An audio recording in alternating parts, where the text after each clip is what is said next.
In just a few hours from now, critical talks will take place at the White House to decide the future of the Ukraine war. But US President Donald Trump has issued a blunt ultimatum to Ukraine: surrender and end the war. That's his message to Ukraine's President Volodymyr Zelensky before the talks take place today. Drop NATO ambitions, abandon Crimea, and peace with Russia could come almost immediately. Those are his conditions to end the war in Ukraine. And it has already rattled Ukraine's allies. European leaders have flown into Washington to ensure that Ukraine is not forced into some sort of a settlement on Russia's terms, as is evident that Trump is once again shaking up the terms and conditions for the path to peace in Ukraine. Now, you see, the conditions that Trump has laid out mirrors those demanded by the Russian President Vladimir Putin, and they come after the two leaders, that's Trump and Putin, held a meet at a military base in Alaska on Friday. Putin has also insisted that Ukraine must surrender Donetsk, which is its most valuable region. So the question is Zelensky being forced to pay the price for defeat? As of now, it looks like it. Zelensky will first meet Trump in the Oval Office and then the two leaders. And then 2 hours later, both the leaders will host a rare gathering of leaders from Europe, the European Union and NATO. Remember, the last time Zelensky walked into the Oval Office in February, Trump and the Vice President, J.D. Vance, publicly rebuked him in front of global media, berating him for not being in a good position as far as the war goes. European leaders fear a repeat today. French President Emmanuel Macron has already warned that there's only one state that proposes a peace that would be a capitulation: Russia. Zelensky arrived in Washington late Sunday night, cautioned that Russia should not be rewarded for the war. And as these high-stakes talks take place, the reality of war has once again hit Ukraine's cities. A Russian drone strike on an apartment block in Kharkiv killed at least 7 people, including children. This happened early Monday. 18 others were reportedly wounded. Footage on your screens right now shows rescuers pulling survivors from rubble as flames tore through the building.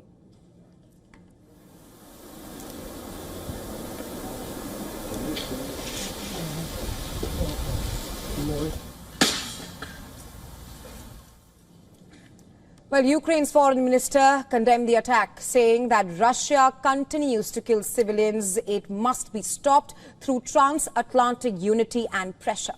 Overnight, Russia launched 4 missiles and 140 drones across 6 Ukrainian regions.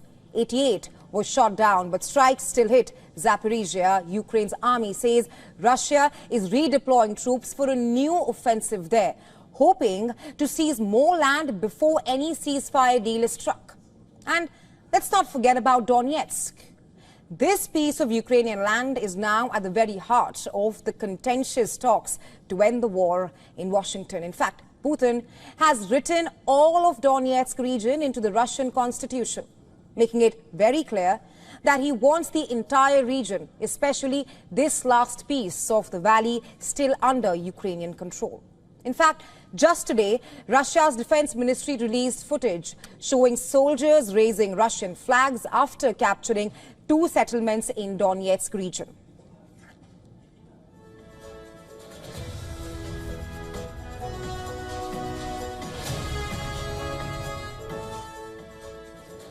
Well, the fate of Donetsk also depends on the talks that will take place in Washington in just a few hours from now.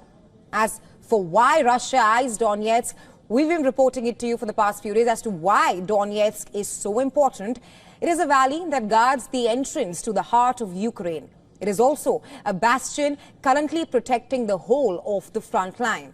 And should it fall, Russian troops would have a platform to encircle Ukrainian forces both to Kharkiv in the north and Zaporizhia in the south.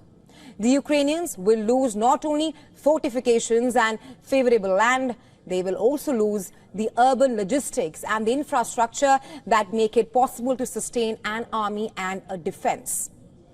According to reports, UK Prime Minister Keir Starmer, Italian Prime Minister Giorgia Meloni, EU Chief Ursula von der Leyen and NATO Secretary General Mark Rutte will all urge the US President Donald Trump not to cave to Putin's demands. The question is, will they succeed? Will the EU leaders succeed in convincing Trump?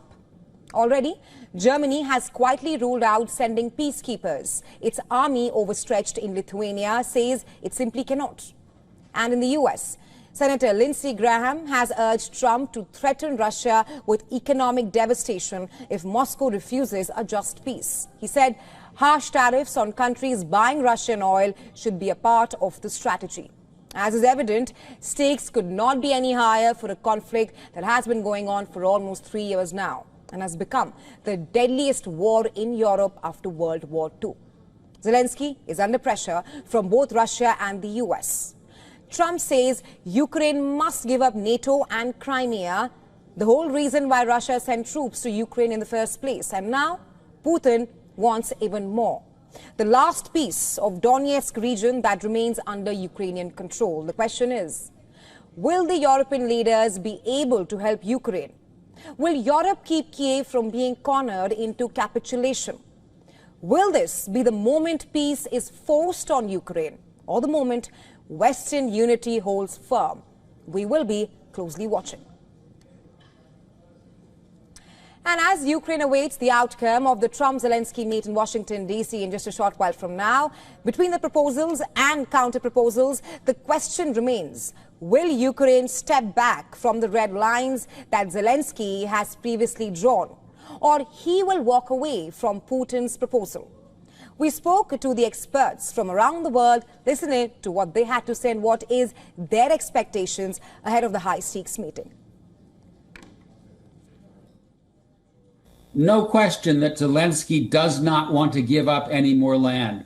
Many, many tens of thousands of Ukrainians have died to protect those portions of Donbass that Putin is asking for. But if Zelensky has reason to believe that this war will end in a durable way, then it is possible that he may say, okay, I don't like this, but I'm going to let this land swap take place in the service of bringing the death and destruction to an end.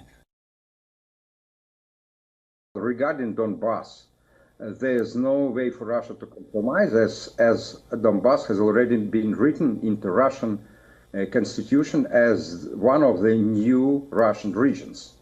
So if President Zelensky disagree with this, then he will have to fight. But then another question comes up. How long will it take us to regain the territory? There's no way to stop the Russian offensive. Probably it's not that fast, but it is going on, and the situation has reached point of non-return. First of all, we have to remember that all the territories, including Crimea, are constitutional territory of Ukraine, and we cannot change the constitution, and any president has no possibility to do that without support of the people. Ukrainians never will support this kind of decision because these territories have been taken by Moscow Federation by force, and that was the infringement of international law.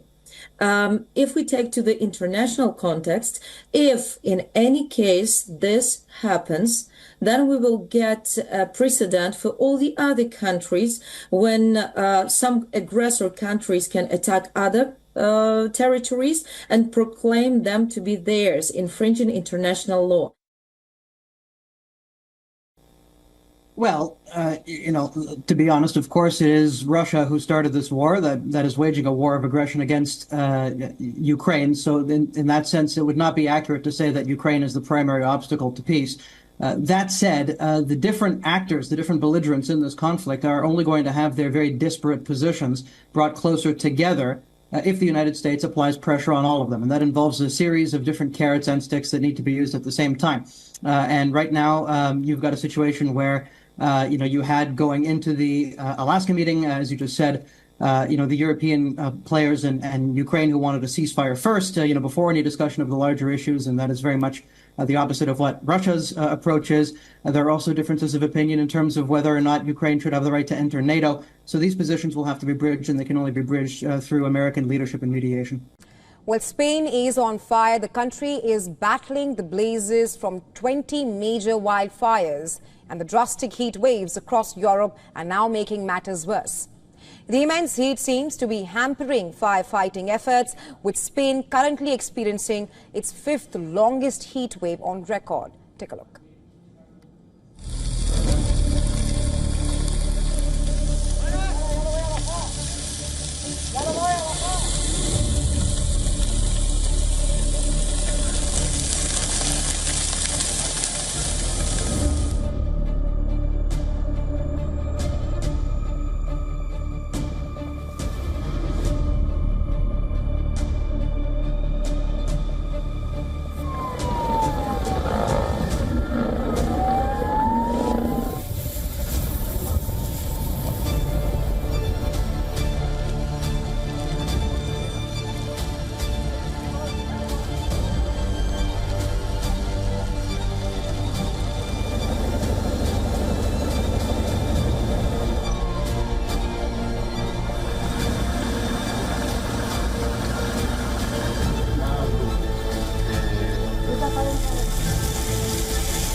Shifting our focus to West Asia, and the latest, Egypt is pushing for a Gaza ceasefire deal as soon as possible.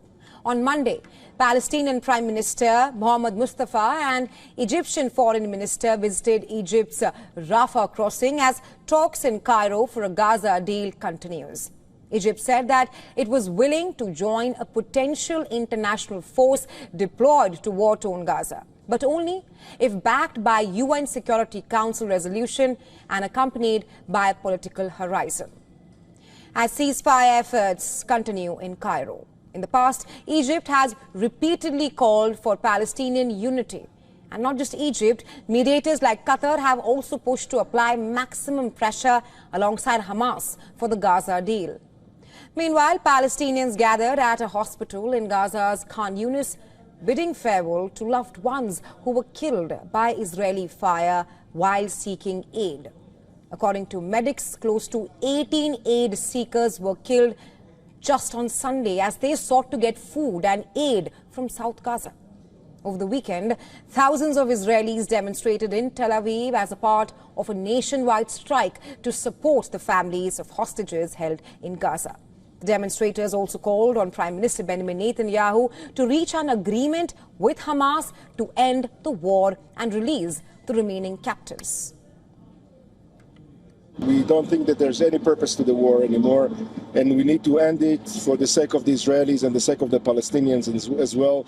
We are worried about our people, and we are worried about the people of Gaza, and we want to bring peace and calm to the area. The strike call by the families of the hostages was joined in numbers, demonstrating the Israeli government's decision to expand military operations in Gaza. We want the world to hear that there are other opinions in Israel. Not everyone is for the war. The majority, which is silent, is against the war, against the destruction of Gaza, and we hope for peace. Demonstrators fear further fighting could endanger the 50 hostages believed to remain in Gaza, only about 20 of whom are thought to be alive. Meanwhile, in Gaza, the prospect of forced relocation from the Gaza Strip has snatched sleep from the residents' eyes after Israel announced plans to relocate Gaza City residents to southern Gaza. This also comes amid fears of fresh offensive by Israel to take over Gaza City, which continues to loom. To be dislocated again, where else would we go? Our homes have been destroyed. Our livelihood is gone. The bombing is getting closer every minute. Where can we go? There's no peaceful place in Gaza. Every day a home is destroyed and people killed.